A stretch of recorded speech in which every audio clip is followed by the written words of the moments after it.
Sveiki! Es esmu Zaiga. Es esmu Amanda. Mēs studējam Baltijas kalpošanas skolā, un mums šajā skolā ir viens no priekšmetiem evanģelizācija. Un šajā priekšmetā mums bija uzdevums iet ozolniekos un evanģelizēt. Tad mūs sadalīja pa pāriem, un es kopā ar Amandu gājām pa ozolniekiem. Un no sākuma mēs lūdzām Dievam drosmi, jo mēs nekad nebijām gājuši vienkārši un uzrunājuši cilvēkus un stāstījuši par Jēzu.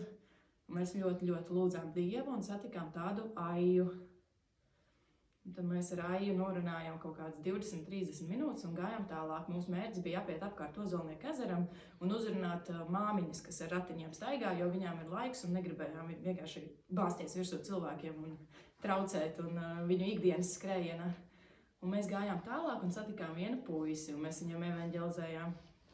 Un pēc tā puiša mēs gājām tālāk, jau bijām pie dzelzceļa stacijas, un mums kaut kā pārņēma ļoti liels bailes, un jau tāds neviens cilvēks nebija tajā brīdī pa dienu, nestaigāja apkārt, neviena māmiņa ar ratiņiem nebija, kur uzrunāt, un mēs jau sākām šaubīties.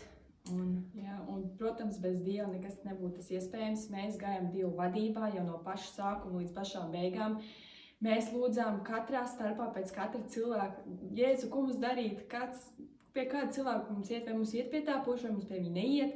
Dievs, ja pie viņa ir jāiet, tad lūdzu, lai viņš apstājās, viņam bija suns, un, protams, ja tu ej ar suni, viņš iet uz priekšu, vai viņš apstāsies vai neapstāsies, jo pirms tā puiša bija vēl viena sieviete, un mēs domājam, Dievs, vai viņai stāstīt, un iedomājieties, viņa tieši uzreiz iegāja iekšā, un mēs sapratām, mājā, labi, tad viņai nē.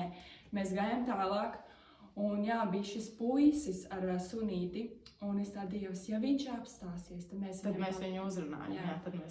Un galvenais, lai nav tā, ka mēs viņam skrienam riktīgi pakaļ, tas ir tā ļoti uzbāzīgi. Un viņš apstājās, suns apstājās, viņš apstājās, un mēs sākām sarunu ar to, ka wow, foršs suns, kā viņu sauc? Viņu sauc Poseidons, jā. Un tad viņš stāsta, ka viņam ir 10 gadi, viņš ir opīts, un kad mēs jautājam, ko tu dari tad dienas laikā, un viņš stāstīja to, ka es studēju Rīgā, bet man ir RTU, bet man ir tikai 3 reizes nedēļā jāstudē, tad ir arī brīvdienas.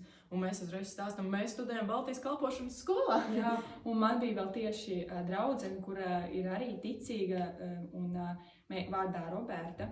Un viņa arī RTU studē, un pateicoties Dievam, viņai finanses nebija diezko daudz, bet Dievs viņu svētīja, un viņa varēja tikt šajā skolā bez maksas. Un man bija iespēja arī viņam liecināt par to. Jā, Amanda padalījās ar to liecību, un tad viņš uzklausīja, kur mēs studējam, viņš bija ļoti interesēts, un mēs viņam teicām, ja kas nāc ciemos uz Baltijas kalpošanas skolu katru otrdienu, ceturtdienu dievkalpojumu. Un tad mēs gājām tālāk. Un mēs bijām pie vilciena stācijas nonākuši, un tur mums riktīgi bailes un šaubas, un kaut kāda negribēšana jau nāca, un tāds, varētu iet atpakaļ uz skolu. Varēja uzskat, kā Dievs ielic kaut kādas sajūtas vai attīra, kā mēs jutāmies kādreiz, pirms mēs paši bijām tajā smagumā, ka mēs pirms Dieva arī lietojam alkoholu, mēs gājām uz klubiem. Jā. Un Dievs to atgādināja. Jā, un mēs tad sākām lūgt, un mēs sākām dziedāt. Mēs vienkārši gājām pa Ozolnieku, lūdzām un dziedājām, un tajā brīdī mēs kaut kā pabeidzām mūsu lūgšanu, un pretī nāk vīrietis. Un mēs viņu uzrunājam, Aleksandrs. Un mēs sakām, vai jūs runājat latviski? Viņš saka, nē, latviski nē, bet vai mēs runājam krieviski? Mums tāds mēs nerunājam īsti krieviski. Un viņš pats tāds, bet varbūt jūs runājat angliski? Mums tāds, jā, angliski, bet es tā Zaiga runā angliski. Tu teici kaut ko tā čuķ vai bišķīt, jā.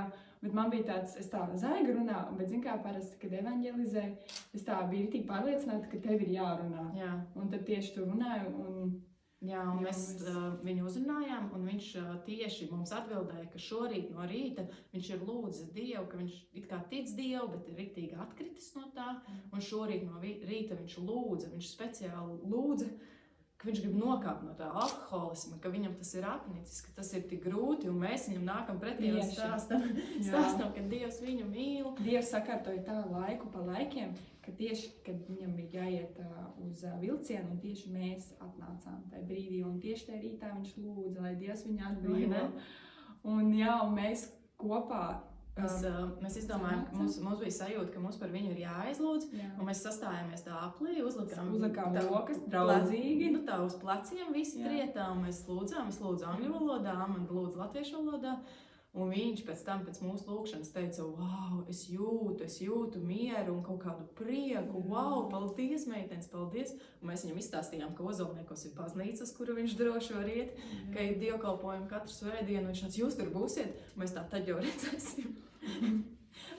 Mēs viņu gaidīsim. Mēs par viņu aizlūdzām, un tad mēs atvedījāmies un gājām uz skolu. Un tad mēs arī domājām to, ka mums vajadzēja laikam pajautāt viņa telefonu numuru, bet tajā brīdī es to neiedomājos. Un tad tāds, lūdzu, atsūti atpakaļ Aleksandru pie mums, jo mēs noteikti samainīsimies ar kontaktiem un rīktīgi forša evanģelizācija. Ļoti labi, jā.